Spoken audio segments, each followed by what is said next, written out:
ነገና ዛሬ አይመችም። ኃላፊው ስብሰባ ላይ ናቸው። ሲስተም የለም እንደምታየው ነው። መብራትም የለም። ሲመጣ ተመለስ። እነዚህ ቃላት ለዓመታት የኢትዮጵያ ሲቪል ሰርቪስ መገለጫዎች ነበሩ። የተንዛዛ ሰልፍ፣ አቧራ የጠጣ የወረቀት ክምር የመንግስት አገልግሎት መታወቂያዎች ሆነው ቆይተዋል። ዛሬ ግን ይህን የመስበር ጉዞ ተጀምሯል። የወረቀት ተራራ በዲጂታል ቴክኖሎጂ እየተተካ ነው። መንግስት አገልግሎት ለመስጠት ቢሮ አዘጋጅቶ የእርሶን መምጣት መጠባበቅ ትቶ ራሱ መኪና አስነስቶ ከደጃፎ መጥቶ ላገልግሎ ቢሎት ምን ይሰማዎታል? አዎ ይህ ምኞት አይደለም።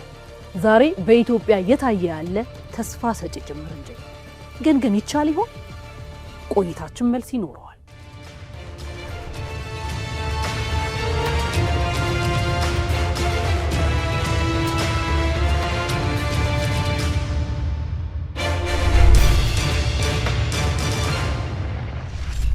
አገልግሎት ፍለጋ ህዝብ ወደ መንግስት የሚያደርገው ጉዞ አቅጣጫ ተቀይሮ መንግስት አገልግሎቱን ይዞ በየዜጋው ደጅ የሚገኝበት የአገልጋይነት ምዕራፍ ተጀምሯል።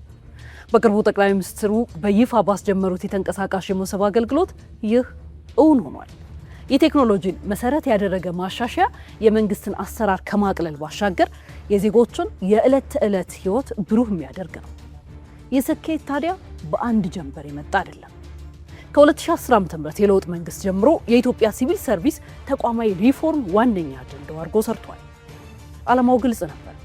ቅልጥፍና የራቃቸውን አሰራሮች ማስወገድና ተቋማትን ማዘመን።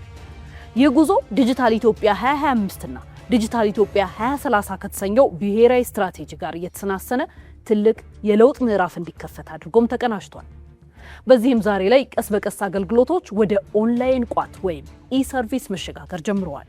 የዚህ ሽግግር የመጀመሪያው ትልቅ ማሳያ ደግሞ መሰብ የአንድ ማዕከል አገልግሎት ነው። አሁን ደግሞ በቴክኖሎጂ የታጠቁ ዘመናዊ ተሽከርካሪዎችን ያሰማራው ተንቀሳቃሽ የመሶብ አገልግሎት የለውጡ ዘውድ ሆኖ ብቅ ብሏል። ከዚህ ግዙፍ ሀገራዊ የለውጥ ጉዞ ጀርባ ያሉትን 5 አንኳር ምሰሶች እንመልከት። የመጀመሪያው መሶብ የአንድ ማዕከል አገልግሎት ነው። ይህ በእርግጥ የመጀመሪያው አብዮት ነው።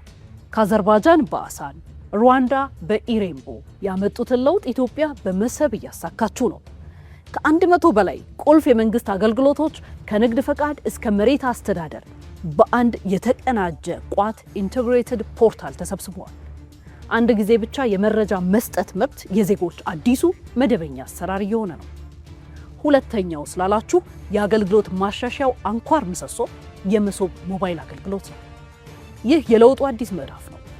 በሚያዝያ 14 ቀን 2018 ዓ.ም ጠቅላይ ሚኒስትር አብይ አህመድ የተመረቀው ይህ አገልግሎት መንግስትን የሳተላይት ኢንተርኔትና የፀሐይ ኃይል ወደ ተገጠመላቸው አውቶቡሶች አስገብቷል።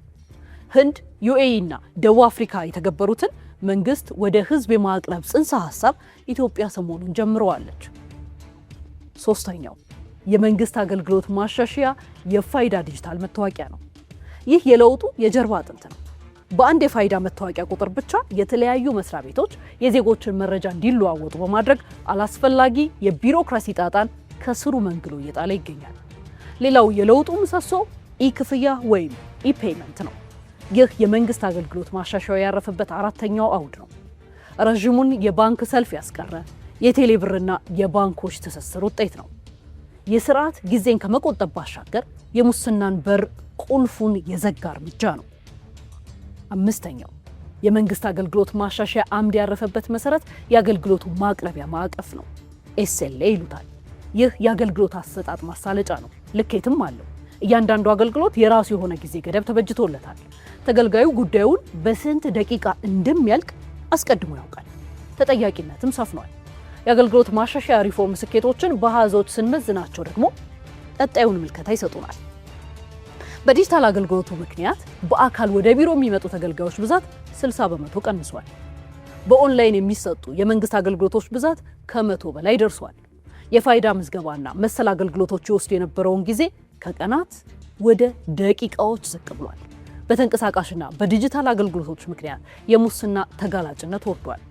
በመሶብ አገልግሎቶች ያገኙ የአዲስ አበባ ተገልጋዮች የእርካታ መጠን 98 በመቶ ደርሷል። ስለዚህ ይህ እያመላከተ ያለው የኢትዮጵያ የመንግስት አገልግሎት አሰጣጥ ከባህላዊ መስመር ወጥቶ ፍጥነቱ ወደማይገታ የዲጂታል አውራ ጎዳና መቀላቀሉ ነው።